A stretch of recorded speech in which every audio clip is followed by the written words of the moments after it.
So how do you make it? How do you overcome the odds? You gotta be the hardest workers in the room. And don't f the opportunity up. At some point, you gotta be tired of not being number one. You have to be, and you gotta play angry, and I play angry. Now, I'm cool and calm with my approach, and when I step out on my field, which is a set, or, you know, like, and you're always gonna have haters, and haters are like, well, God damn, man, how many movies you gonna make, or how much you gonna do? Like, you do a lot of I say, yes, it's my ambition. Of course, why not? I could do it, yeah. I love what I do. And not only that, but in what world do we not work every day? The prep is where the character's made. The key with me is just always finding what the anchor is. And an anchor is getting up at 4 o'clock in the morning every day before anybody else and grounding my thought process is in the no one will outwork me. No one. All starts with this. 2 hands. Putting it to work. The gym for me and this physical activity for me is my anchor, and I always, you know, I would recommend that for all of you guys in the room is for us to find that anchor, whether it's hiking or biking or yoga or meditation or whatever it is, because for me, the gym or just some sort of physical activity, it anchors my day, and then it allows me to go on and work for the rest of the day. So, it's way more than just physicality. Yes. It's way more than just picking up a weight. It is my balance, it's my anchor, it's my spiritual anchor, mental, because what it allows me to do, and we all need this because this treadmill of life, there's no stop button, so it's so crazy. It just allows me to block out the noise and clear my head, think about what I need to do or accomplish, or think about the things I need to accomplish without the influx of information and people trying to tug at me and pull at me. Absolutely. The thing that has worked for me is to remember the hard times. So before anything big that would happen, I would always take a moment and I'd just remind myself, all right, I was evicted when I was 14. We were kicked off the island. We couldn't live in Hawaii. Had no place to live.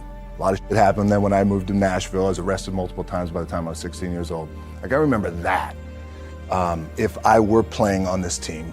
But before I lace up, before I get on the court, before I play in these big games, before I go to the Staples Center, where history is there, those are historic walls there at the Staples Center.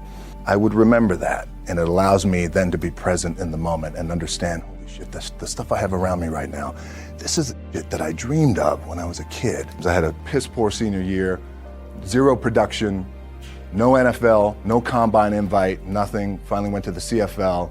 Calgary Stampeders, making $250 a week Canadian. Now, I had to send that home to my wife at that time. Had no money. So I remember that. When I got cut from Canada, I had $7 in my pocket. And I always tell that story. So now my production company is $7, advertising agency is $7, everything is $7. So I always remember that. What helps me is to keep the hard times in the front of my mind, because it allows me to go into these big moments that I've worked my ass off, and you guys have worked your ass off. It allows me to go into these big moments with a different perspective. What it also does for me, and again, this is what works for me. I keep my back is up against this mother. Every day, it's against this wall. But it's up against this because it's what I believe in. And when my back is against this, then there's nowhere to go but that way. And I got to go that way. And I don't give a who is in front of me. They're not going to stop me. So how did I get here? By being the hardest worker in the room. The one thing that will never, ever, ever go away is you get your ass in that weight room and you put in the work. That's going to happen when you're 30, 40, 50, 60, 70. That never goes away. You either say, I'm done, or this, whatever the is going on, it's temporary, and it may me up at some point down the road, but I'm not going to let this opportunity go by without giving it my all.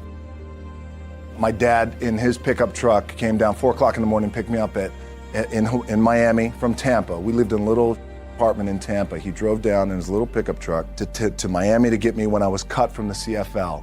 I was driving up I-75. I-75 is like, especially down in Florida, Alligator Alley. I'll never forget it. It's 4 o'clock in the morning. I leave home. I'm ready to tackle the world, to get after it, achieve my dreams and goals. Crushed by 22, 23 years old. Now I got to move back in with my mom and dad. I played on great teams though. Wait a second, this is not supposed to be my future. I'm supposed to be in the NFL right now. I'm supposed to be making a lot of coin and buying my parents buying me taking care of my wife, but it never happened. So I pulled out my wallet, I thought, well, let me see how much money I have. I opened it up, I had a 5, a 1, and change. I'm not around, and at least I rounded up to $7. But I thought, God, ain't this, I got $7 in my pocket. Where the do I go now? What do I do? If I had to be great at something, I wanted to be great in this world of Hollywood and movie making and producing and entertainment, I had to commit. You commit to something, commit to the goal. They said, what do you want to accomplish? I said, I want to accomplish the world. I want the world, and I want Will Smith's career. And I said, and I mean this respectfully because I know he's here at this agency with us, I want to do it bigger and better. And I still had these, still put in the hard work with my 2 hands. And that's it. And that's what it comes down to with you guys too. There's nothing you can't accomplish. I had gone through my first bout of depression. I was 18 years old. After that, I think I was 23. Then after that was when I got a divorce. So it had been a learning experience through that. Therapy really helped me. Once I understood that, number one, I'm not alone when it comes to mental struggle, and that we all go through it. Because growing up, being in a house, like my dad was tough love, so sharing feelings and emotions, I didn't have that. So I held everything in, and plus I was an only child. I was the strong, silent type. Meanwhile, there was a lot of stuff happening going on in here. For me to become the man that I am today, fortunately, one, I'm not alone. But then the other side to that, it's like the A side, the B side, and maybe the most important side is to communicate and talk and get it out. It's about being vulnerable and the power of being vulnerable, and something that we shy away from. Certainly men, I need to talk about this. I need to talk about this. I need to talk about my issues, my fears, my depression, and it be okay. And so not only am I okay with it, but at times I actually enjoy it, to be able to get it out, especially publicly, and talk publicly too about it, and how important that is too. So that's the tricky thing, I think, as we all go through this. What I've realized in the past couple of weeks is it's good to explore these feelings. I'm feeling a little guilty, and I didn't get a chance to say the things that I wanted to say, or I wish he would have said the things to me as a father, now as a father of 3 daughters, the important, critical things that anchor us that I didn't get from him. And it's okay to explore those feelings, but it's also very important to heal, to make sure that we come back to an anchoring foundation of gratitude.